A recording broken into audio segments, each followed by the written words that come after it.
ಪಟಾಕಿ ಬೇಯಿಸಿ ಪರಿಸರ ಉಳಿಸಿ, ಪಟಾಕಿ ಮಾಲಿನ್ಯ ದೀಪಾವಳಿ ಆಚರಿಸೋಣ, ಹಣತೆ ಹಚ್ಚೋಣ, ದೀಪಾವಳಿ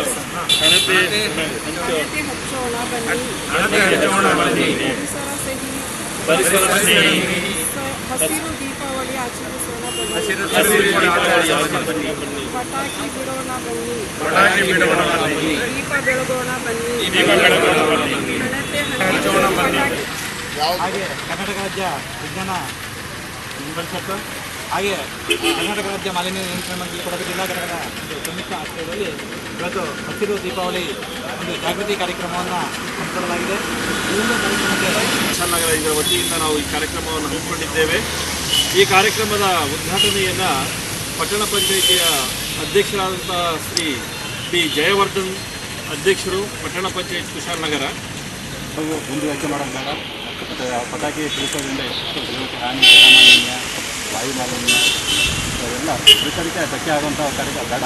ಅದಕ್ಕಾಗಿ ಪಟಾಕಿಯನ್ನು ಬಿಟ್ಟು ದೀಪವನ್ನು ಹಣತೆಯನ್ನು ಮುಂದಿನ ದೀಪವನ್ನು ಹಚ್ಚುವ ಮುಖಾಂತರ ದೀಪಾವಳಿಯನ್ನು ಆಚರಿಸ್ತಾರೆ. ಸರಳವಾಗಿ ಈ ಕಾರ್ಯಕ್ರಮವನ್ನು ಆಯೋಜಿಸಕ್ಕೆ ಜನರಿಗೆ ಮತ್ತು ಮಕ್ಕಳಿಗೆ ಈ ಒಂದು ರೂಪರೇಷೆಗಳನ್ನು ಹೆಚ್ಚು ಕಾರ್ಯಕ್ರಮ ಯಶಸ್ವಿಯಾಗಿ ಮಾಡಿದ್ದಾರೆ. ಕಾರ್ಯಕ್ರಮದ ಒಂದು ತಂಡದ ಎಲ್ಲ ಪದಾಧಿಕಾರಿಗಳಿಗೆ ಧನ್ಯವಾದಗಳು ಅರ್ಪಿಸ್ತಾ ಮುಖ್ಯವಾದಂಥ ಹಬ್ಬ ಬೆಳಕಿನ ಹಬ್ಬ ದೀಪಾವಳಿ. ದೀಪಾವಳಿ ಹಬ್ಬ ಅಂದರೆ ಹಣತೆಗಳನ್ನು ಹಚ್ಚೋದು, ದೀಪಗಳನ್ನು ಮಣ್ಣಿನ ದೀಪಗಳನ್ನು ಬೆಳೆಸ್ತಕ್ಕಂಥದ್ದು. ಆದರೆ ಇತ್ತೀಚಿನ ವರ್ಷಗಳಲ್ಲಿ ನಮ್ಮ ಜೀವನ ಶೈಲಿ ಬದಲಾದಂತೆ ಪರಿಸರಕ್ಕೆ ಮಾರಕವಾದಂಥ ಮಾಲಿನ್ಯ ಉಂಟು ಮಾಡತಕ್ಕಂಥ ಪಟಾಕಿಗಳನ್ನು ನಾವು ಸಿಡಿಸ್ತಾ ಇದ್ದೇವೆ. ಅದು ಭಾಳ ತೊಂದರೆ. ಅದ್ರ ಬಗ್ಗೆ ಸರ್ಕಾರ ಮತ್ತು ಕರ್ನಾಟಕ ರಾಜ್ಯ ಮಾಲಿನ್ಯ ನಿಯಂತ್ರಣ ಮಂಡಳಿ ಮತ್ತು ಕರ್ನಾಟಕ ರಾಜ್ಯ ವಿಜ್ಞಾನ ಪರಿಷತ್ ಕೊಡಗು ಜಿಲ್ಲಾ ಸಮಿತಿ ಹಾಗೂ ನಮ್ಮ ಕುಶಾಲನಗರ ಪಟ್ಟಣ ಪಂಚಾಯಿತಿ, ಹೀಗೆ ಶಿಕ್ಷಣ ಇಲಾಖೆ, ಜಿಲ್ಲಾಡಳಿತದ ಇಂಥ ಎಲ್ಲ ಸಂಸ್ಥೆಗಳ ಆಶ್ರಯದಲ್ಲಿ ಸುಮಾರು ಕಳೆದ 8-10 ವರ್ಷಗಳಿಂದ ಈ ಕಾರ್ಯಕ್ರಮವನ್ನು ನಾವು ಶಾಲಾ ಕಾಲೇಜು ಹಾಗೂ ಜನ ಸಮುದಾಯದ ನಡುವೆ ಈ ಕಾರ್ಯಕ್ರಮವನ್ನು ಹಮ್ಮಿಕೊಂಡು ಬಂದಿದ್ದೇವೆ.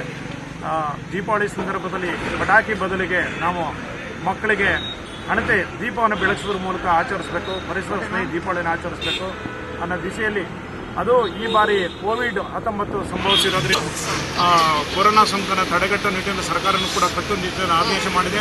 ಹಾಗೆ ದೆಹಲಿಯ ನಮ್ಮ ಹಸಿರು ನ್ಯಾಯಪೀಠನೂ ಕೂಡ ಪಟಾಕಿಯನ್ನು ನಿಷೇಧ ಮಾಡಿ ಹಸಿರು ಪಟಾಕಿಯನ್ನು ಮಾತ್ರ ಸಿಡಿಸಬೇಕು ಮತ್ತು ಪರಿಸರ ಸಂರಕ್ಷಣೆ. ಅದೇ ರೀತಿಯಲ್ಲಿ ನಾವು ಈ ಬಾರಿ ಕೋವಿಡ್ ಇರೋದರಿಂದ ಜಿಲ್ಲೆಯಲ್ಲಿ ಸರಳವಾಗಿ ಈ ಒಂದು ಕಾರ್ಯಕ್ರಮ ಆಚರಿಸ್ತಾ ಇದ್ದೇವೆ. ಆತ್ಮೀಯರೇ, ಈ ದಿನ ಒಂದು ಹಸಿರು ಪಟಾಕಿಯನ್ನು ಆಚರಣೆ ಮಾಡುವ ಮೂಲಕ ಕುಶಾಲನಗರದ ಒಂದು ನೂತನ ಕಾರ್ಯಕ್ರಮ ಅಂತ ಹೇಳ್ಬೋದು. ಈ ಒಂದು ಕಾರ್ಯಕ್ರಮಕ್ಕೆ ನಾವೆಲ್ಲರೂ ಆಗಮಿಸಿದ್ದೇವೆ. ಮೊದಲನೇದಾಗಿ ತಮ್ಮನ್ನೆಲ್ಲ ಆಗಮಿಸಿರುವಂಥವ್ರಿಗೆ ಧನ್ಯವಾದಗಳು ಅರ್ಪಿಸ್ತೀನಿ. ಈ ಒಂದು ಕಾರ್ಯಕ್ರಮವು ಯಶಸ್ವಿಯಾಗಲಿ ಅಂತ ಹಾರೈಸ್ತೀನಿ. ನೋಡಿ, ಈ ದಿನ ಈ ಹಸಿರು ಪಟಾಕಿ ಇಡೀ ವಿಶ್ವದಾದ್ಯಂತ ಆಚರಿಸಲಿ ಅಂತ ಈ ಮೂಲಕ ಸಂದೇಶ ಕೂಡ ಆಗ್ಬೋದು ಅಂತ. ಗ್ಲೋಬಲ್ ವಾರ್ಮಿಂಗ್ ಅನ್ನೋದು ಜಾಗತಿಕ ಮಟ್ಟದಲ್ಲಿ ಅತಿ ಹೆಚ್ಚು ಪ್ರಾಮುಖ್ಯತೆಯನ್ನು ಪಡೆದಿದೆ. ಈ ಗ್ಲೋಬಲ್ ವಾರ್ಮಿಂಗಿಂದ ಈ ಬೆಳೆ ಅಥವಾ ಮಳೆಯಿಂದ ಏನು ನಮ್ಮ ಹಾನಿಗಳಾಗ್ತಿದೆ ಅಂದರೆ ನಿಯತಕಾಲಿಕವಾಗಿ ಮಳೆ ಬರ್ತಾ ಇದೆ.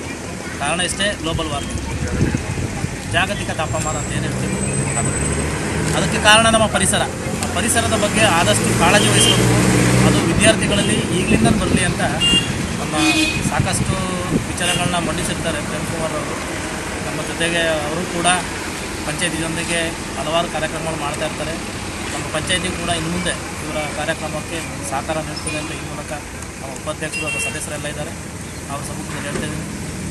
ಪರಿಸರದ ಬಗ್ಗೆ ಆದಷ್ಟು ಎಲ್ಲ ಜನರಲ್ಲಿ ಜಾಗೃತಿ ಮೂಡಿಸೋದು ನಮ್ಮ ಆದ್ಯ ಕರ್ತವ್ಯ ಅಂತ ತಿಳ್ಕೊಳ್ತಾ ಇಂದಿನ ದಿನಗಳಲ್ಲಿ ದೀಪಾವಳಿಯನ್ನು ಸರಳ ರೀತಿಯಲ್ಲಿ ಮೊದಲೇ ಕೋವಿಡ್ ಇರೋದ್ರಿಂದ ನಮಗೆಲ್ಲ ಗೊತ್ತಿರೋದ್ರಿಂದ ಪರಿಸ್ಥಿತಿಗಳನ್ನ ಅರ್ಥೈಸ್ಕೊಂಡು ಮುಂದಿನ ದಿನಗಳಲ್ಲಿ ಆಚರಣೆ ಮಾಡಿ ಅಂತ ಈ ಮೂಲಕ ಜೈ ಹಿಂದ್ ಜೈ ಕರ್ನಾಟಕ.